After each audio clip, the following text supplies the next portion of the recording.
아브라함 링컨의 아버지는 구두를 수선하는 사람이었습니다. 그리고 링컨도 초등학교를 좀 다니다가 말한 그런 사람입니다. 그런데 그렇게 가문도 천하고 학문도 없는 사람이 미국의 대통령이 되었습니다. 그러니까 고고하고 지식이 많던 많은 귀족들이 링컨을 헐뜯고 특히 링컨을 반대하는 사람들은 끝까지 링컨을 괴롭혔습니다. 대통령이 되고 처음으로 상원에 가서 연설을 하게 되었는데 그때 어느 상원 의원이 링컨 대통령에게 이렇게 말했습니다. 당신같이 무식한 사람을 대통령으로 모시게 된 것은 우리들에게 있어서 다시 없는 불행한 일이요. 그리고 당신의 아버지는 구두를 수선하는 사람인데 그런 천한 사람의 아들을 대통령으로 모시게 된 이것을 우리는 정말 부끄럽게 여깁니다. 그러면서 자기의 구두를 벗어들고는 이 구두도 당신 아버지가 만들어주신 것이요 라고 하면서 아주 인격적으로 모독을 하고 비웃었습니다. 그러자 아브라함 링컨 대통령은 그 말에 조금 더 감정적으로 대처하지 않고 대단히 감사합니다. 오랫동안 잊고 있었는데 아버지를 다시 생각하게 해주셔서 정말 감사합니다. 그러나 저는 아버지를 자랑스럽게 여깁니다. 우리 아버지는 직업에 충실했고 구두를 참 잘 만드는 분이셨습니다. 이렇게 대답을 했다고 합니다. 그렇습니다. 링컨은 비천한 집안의 출신입니다. 그리고 그는 비천한 어린 시절을 보냈습니다. 그리고 그가 사업을 시작해 보았지만 그는 사업을 말아먹고 말았습니다. 많은 빚만 지고 말았어요. 그리고 정치에 입문했지만 몇 번이고 낙선을 하고 또 낙선을 거듭하는 아픔을 겪게도 되었습니다. 그러다가 결국 대통령에 당선되는 영광을 얻게 되었지만 그러나 대통령에 당선되고 난 다음에도 방금과 같은 이런 비천한 신분의 꼬리표는 떨어질 줄 몰랐고 그를 향한 정적들의 비난에 빌미가 계속되었던 것입니다. 그러나 그런 비천함 가운데에도 불구하고 그는 뜨겁게 하나님을 사랑했습니다. 링컨에 대한 많은 이런 책들이 나오는 백악관의 기도실을 만든 대통령이라는 책도 있고 그걸 보면은 얼마나 링컨이 하나님을 신실하게 믿고 의지하고 하나님을 경배하며 기도하는 대통령이었는가를 우리는 너무나 잘 알 수 있습니다.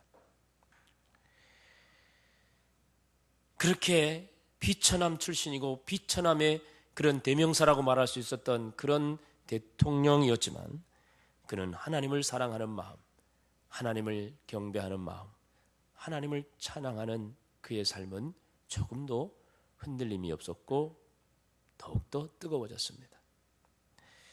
그러므로 하나님은 결국 그를 미국 역사상 가장 존경받는 위대한 대통령으로 높여주셨습니다. 마리아도 비천한 여인이었습니다. 그는 나사렛이란 시골 동네에서 태어나서 성장한 시골 처녀였습니다. 당시 문화를 생각해 볼 때 여자라는 이유로 공부를 많이 하지도 못했을 거라고 생각을 합니다. 그리고 요셉이란 청년과 약혼을 하기는 했지만 그 요셉 역시 가난한 목수였습니다. 가장 평범하면서도 가장 비천한 신분의 여인이었고 그리고 앞으로도 이 사실은 조금도 바뀔 가능성이 없는 그런 비천한 여인이었습니다. 그런데 어느 날 그녀의 인생을 완전히 뒤바꿔 놓는 엄청난 사건이 마리아에게 일어났습니다.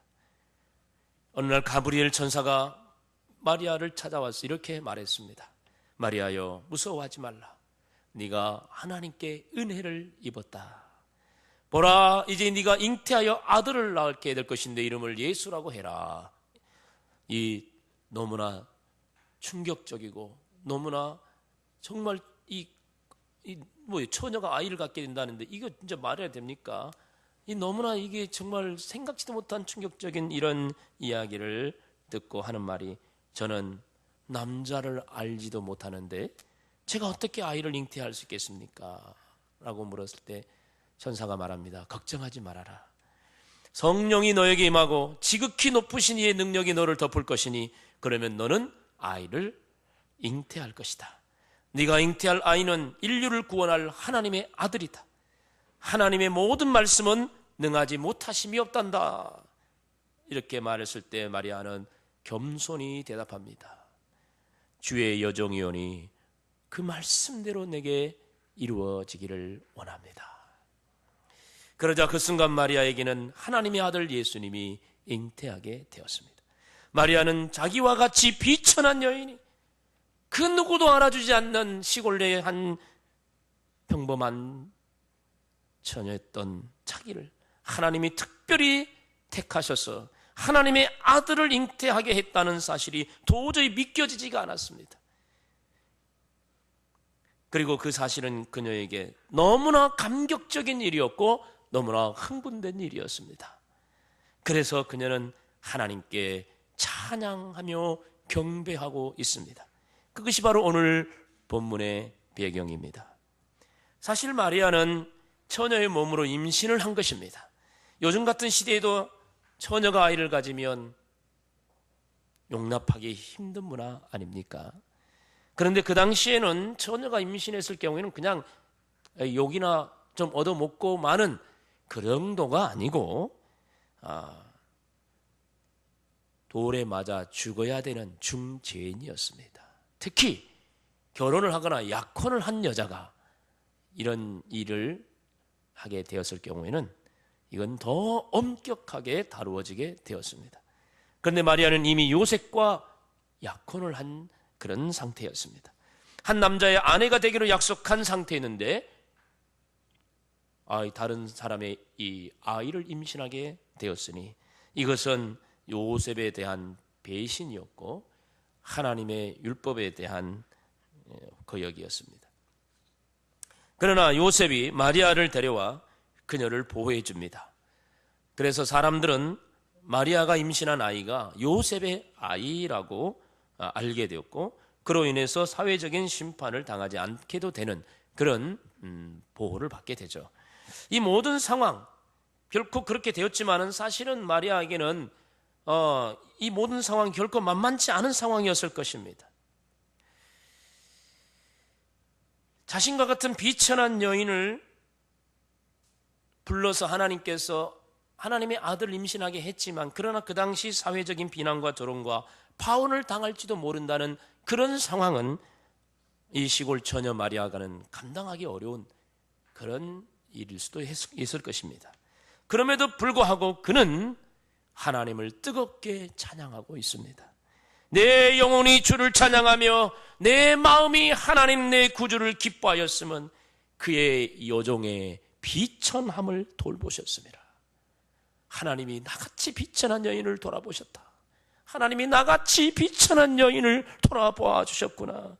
보라, 이제후로는 만세의 나를 복이 있는 여인이라고 수많은 사람이 나를 일컬게 될 것이라고 그는 하나님을 찬양하고 경배하고 있습니다. 이것이 바로 오늘 마리아가 드린 비천한 자의 예배입니다. 사랑하는 성도 여러분, 오늘 이 예배의 자리로 나오신 여러분들은 어떠한 모습으로 나오셨습니까? 곤고한 인생살이로 인해서 세상 어디에서도 위로받을 것이 없는 줄 알고 오직 주님만이 나의 피난처 되신 줄 믿고 두 손 들고 주님께 나오셨습니까? 죄악된 세상에서 어떻게 해서든지 세상의 유혹을 이겨보려고 몸부림쳐 보았지만 또 넘어지고 또 실패하고 또 깨어져 버린 상태로 그래도 주님만이 나를 회복해 주실 분임을 믿고 피투성이가 된 몸과 마음과 영혼을 이끌고 오늘 주님께 나오셨습니까? 아마 저와 여러분은 그러한 상태로 나온 저와 여러분은 아마 이 찬양과 같은 심정이라고 생각됩니다. 지치고 상한 내 영혼을 주여 받아주소서. 내가 주께로 지금 가오니 버림받고 깨진 나의 마음을 주여 받아주소서. 내가 주께로 지금 갑니다.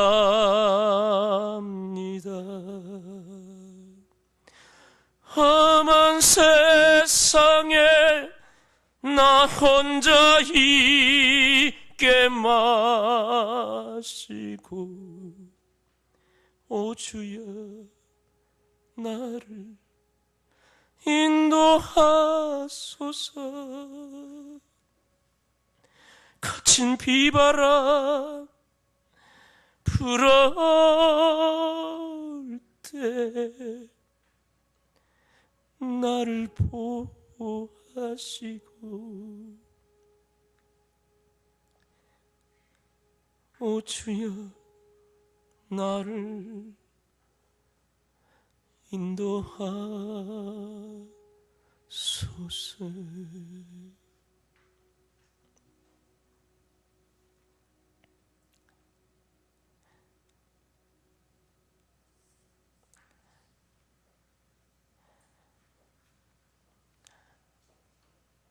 한나도 그런 심정으로 주님께 나온 여인이었습니다. 한나는 사랑하는 남자와 결혼을 하였지만 안타깝게도 아이를 낳지 못했습니다. 너무나 괴로운 날들이 지나면서 어쩔 수 없이 남편의 후사는 있게 해야 되겠기에 후첩을 드리게 했습니다. 그런데 후첩으로 들어온 여인은 얄밉게도 아이를 쑥쑥 잘 낳는 것이었습니다. 그러자 후첩은 아이를 낳지 못한 본처 한나를 멸시하기 시작했습니다.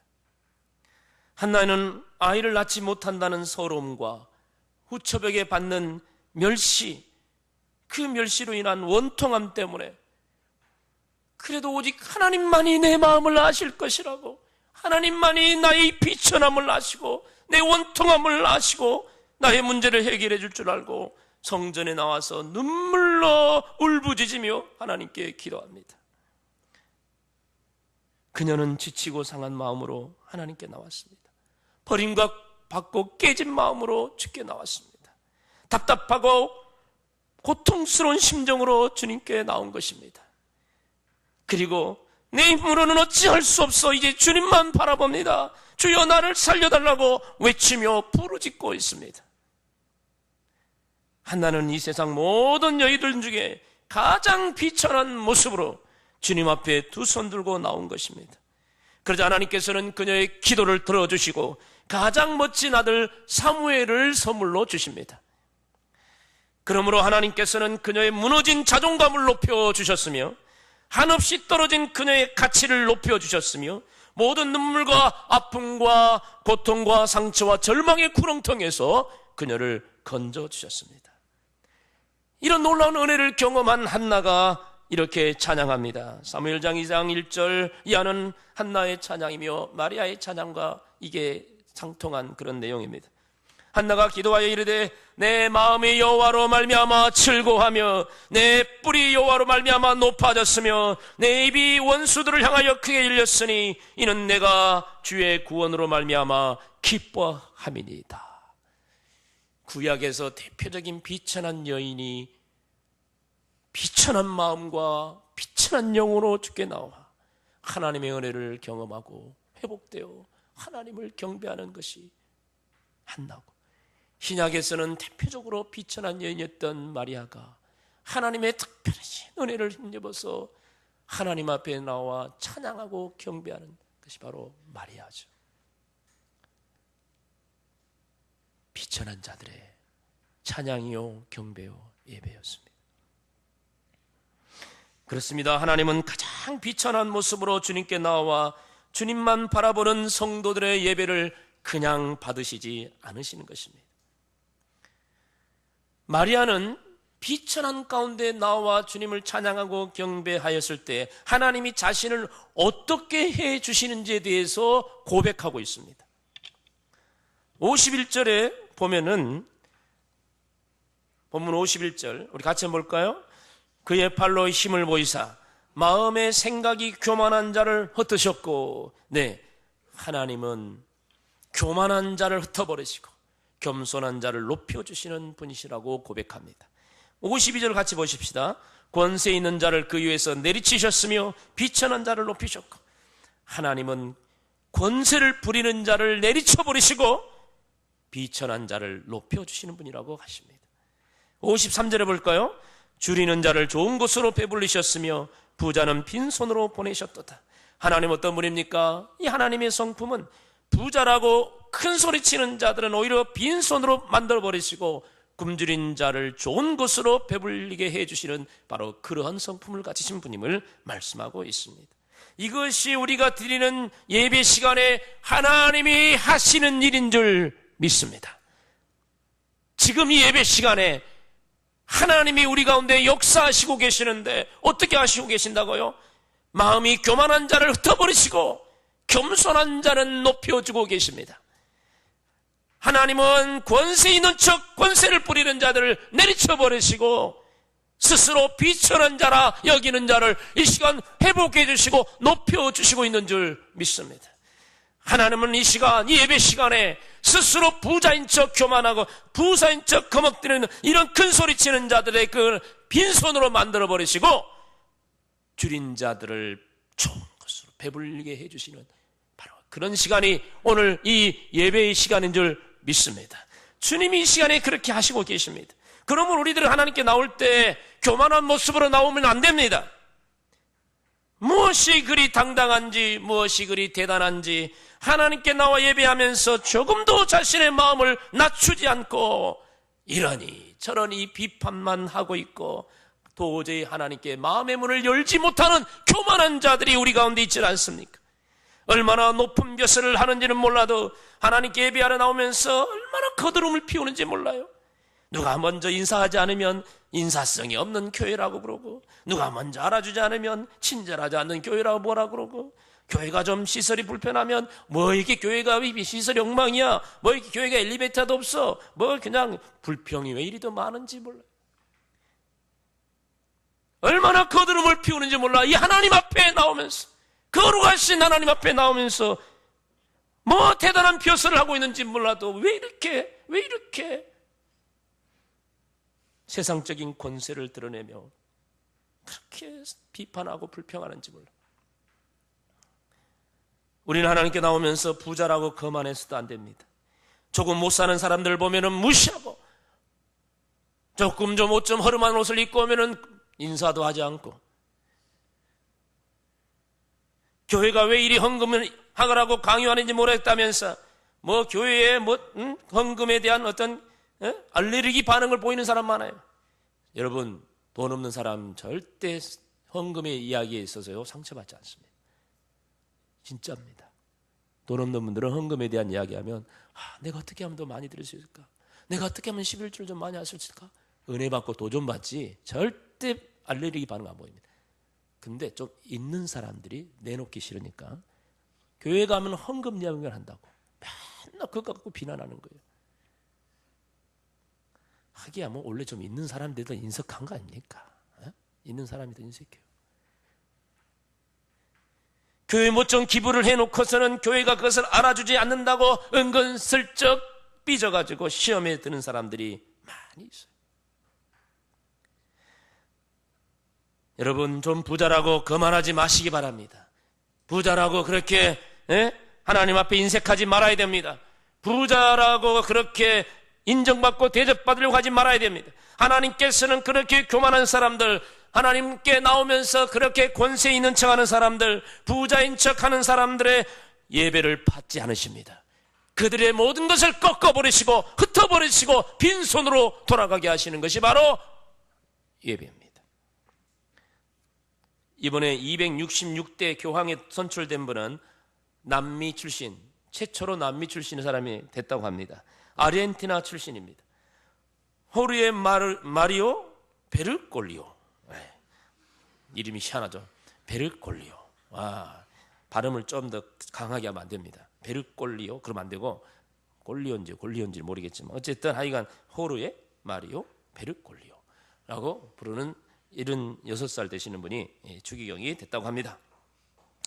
그런데 교황을 부를 때 우리는 이 긴 이름을 부르지 않습니다. 지난번 교황은 자기 이름이 있었지만 교황을 부르는 호칭으로 베네딕트라는 이름을 불렀고요. 또 다른 경우에는 뭐 요한 1세, 2세 이렇게 부르기도 하고요. 뭐 이렇게 교황을 부르는 칭호가, 호칭이 따로 주어집니다. 그건 교황 자신이 선택하는 것입니다. 그런데 지금 266대까지 내려오면서 교황들이 자기의 호칭을 여러 가지를 썼는데 하나도 쓰지 않는 호칭을 이번에 썼습니다. 자기 교황을 뭐라고 쓴지 아십니까? 뭐 천주교라고 전혀 관심이 없습니까? 네. 프란치스코라고 썼습니다. 프란체스코. 우리 잘 아는 프란시스, 성 프란시스. 프란체스코라고 썼습니다. 그래서 그를 프란체스코 1세, 제일 처음에 썼다고 해서 프란체스코 1세라고 부릅니다. 13세기에 이탈리아 아시시라는 도시에서 가난하고 병든 자들을 위해서 온전히 자신을 헌신했던 이 프란체스코 성인의 청빈과 겸손한 삶을 본받아서 지금 세속화되어 버린 이 가톨릭 교회를 새롭게 이끌어 보겠다는 의지로 아마 그 호칭을 사용했을 거라고 평을 하고 있습니다. 바로 그 성 프란체스코가 예수님을 믿은 지 얼마 안 되어서 일어난 일입니다. 길을 가고 있는데 앞쪽에서 한센병, 문둥병자도 한센병 환자가 자기 앞에 걸어오는 것이 보였습니다. 마음 같아서는 다가가서 복음도 전하고 기도해주고 위로해주고 싶었는데 왠지 더러운 생각이 들어서 그냥 지나치고 말았어요. 그런데 계속 마음이 편치 않아서 하나님께 기도했습니다. 하나님, 제가 저 병자를 그냥 지나친 것이 잘못된 것입니까? 마음에서 하나님 음성이 들렸습니다. 너 왜 그냥 지나쳤느냐? 네, 더럽게 느껴져서 그랬습니다. 그래? 너는 그 병자보다 나은 게 있었는 줄 아느냐? 너는 그 병자보다 더 더럽고 추한 냄새나는 죄인이었다. 그런데도 나는 너를 그대로 받아주었고 사랑해 주었다. 이 하나님의 음성을 듣고 이 프란체스코는 즉시 그 병자에게 뛰어갔습니다. 그리고 병자의 손을 꼭 붙들고 예수님의 사랑을 전하고 그를 위해 기도해 주었다고 합니다. 여러분, 하나님은 어떤 예배자를 찾으시겠습니까? 하나님 앞에서나 사람들 앞에서나 자신이 가장 낮은 자이며 자신이 가장 비천한 자이며 가장 더러운 죄인임을 인정하는 사람, 그런 마음으로 그런 자세로 하나님께 나와 예배하는 그 예배자를 찾고 계시고 그런 예배를 받으시는 줄 믿습니다. 성 프란체스코에게 누군가가 물었습니다. 당신은 그렇게 용모가 뛰어나지도 않고 학식도 없고 귀족의 혈통도 아닌데도 불구하고 모든 사람들이 당신을 따르며 모든 이들이 당신을 보기를 원하고 당신에게 듣기를 바라며 당신에게 순종하기를 원하고 있는 것은 무엇 때문입니까? 라고 물었어요. 그때 프란체스코가 이렇게 대답했다고 합니다. 그 이유는 하나님은 가장 낮은 자를 들어서 높은 자를 부끄럽게 하시는 분인데 이 세상에서 가장 낮은 자를 찾아보니까 나보다도 더 죄인인 사람을 찾을 수가 없어서, 나보다도 더 천한 인간을 찾을 수가 없어서 가장 미천한 나를 택하였던 것뿐이요 라고 말했다고 합니다.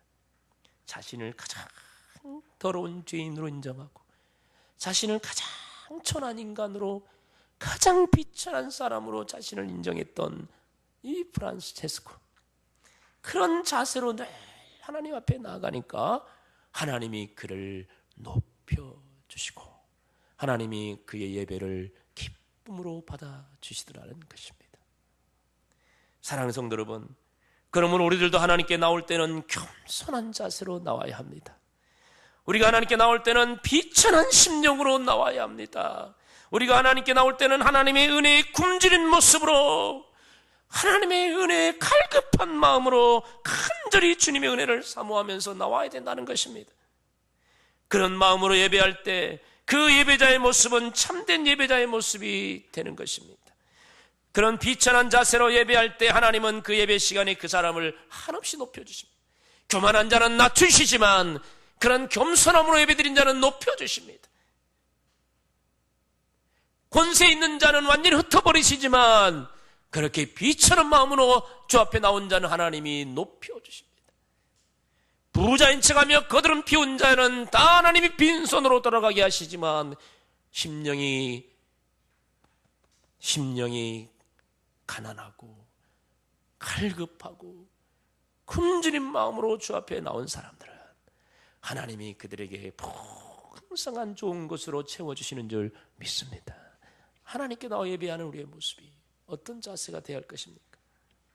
하나님께서는 그런 우리들을 이 세상에서 비천하고 이 세상에서 대접받지 못하고 가난하고 병들고 초라한 인생이라 할지라도 하나님께 나올 때 주여 나를 받아주십시오. 하나님 나 같은 자를 받아주시니 감사합니다.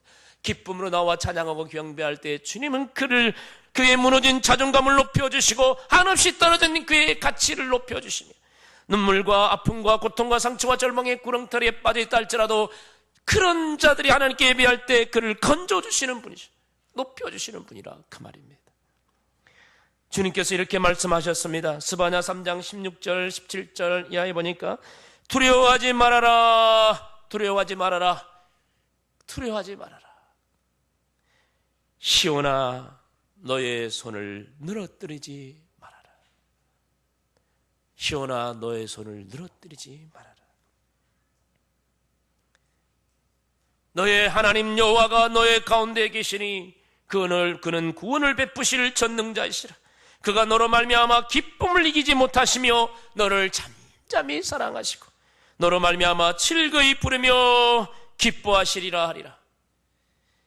내가 너에게 천하 만민 가운데서 명성과 칭찬을 얻게 하리라.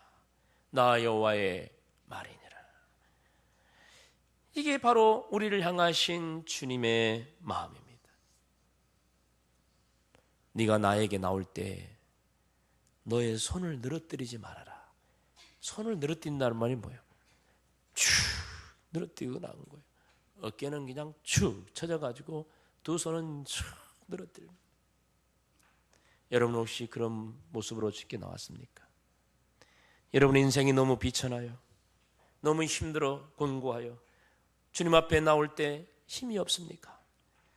두 손을 쭉 늘어뜨리고 어깨는 쭉 쳐져서 그저 기쁨도 없고 소망도 없고 그런 모습으로 주님 앞에 나오셨습니까?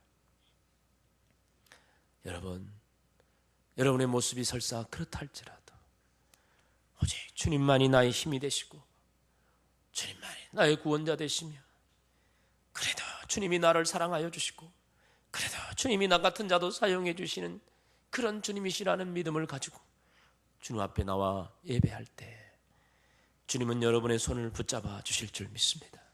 쭉 늘어뜨린 여러분의 손을 붙잡아 다시 힘을 주실 것입니다. 쭉 처진 어깨를 붙잡아 주시고 이렇게 말씀하실 거예요.